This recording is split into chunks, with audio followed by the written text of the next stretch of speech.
Israeli forces are at the gate of Shifa hospital in Gaza. Western agencies are reporting that premature babies have died. Patients have died because of lack of electricity, medical supplies. But on the other hand, the Israeli government says that Shifa hospital actually houses underground offices of Hamas.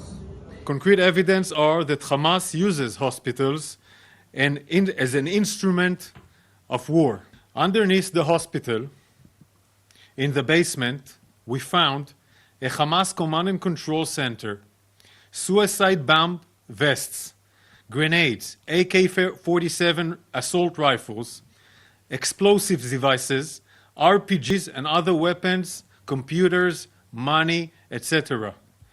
And we also found signs that indicate that Hamas held hostages here. Israelis have continued to say that there is a convergence of the civilian and defense infrastructure in the entire Gaza Strip. But then there's a moral question. The issue at heart is you have those who have nothing to do with the war. You have children, you have babies recently born, you have doctors, you have medical help who have nothing to do with Hamas working there to save civilians, and they are under threat of Israeli bullets. Another totally exhausting day. Ward round this morning, saw half the patients because we don't have time to see all of them. And then we've been in theatre, done about 5 cases today. The last one, another terrible story. Young man lost all his family, 40% burns, a lot of full thickness with some huge shrapnel wounds in his buttock, in his chest and his foot. He was already in a state of early shock and septic when we got him on the table, so very difficult for the anaesthetist to decide what sort of anaesthesia. We're caught between a rock and a hard place. If we don't do an operation, then he will die from the sepsis. If we do an operation, he may die from problems with blood loss, with ongoing wound infection, hypertension, etc. There's no blood in the hospital to give him, which is what he needs. So we can just do the best we can, really.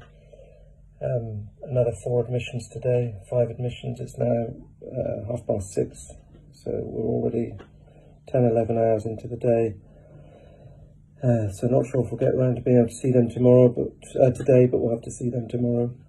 And again, a full list tomorrow. So unfortunately, it's just relentless. The world has failed to resolve this issue.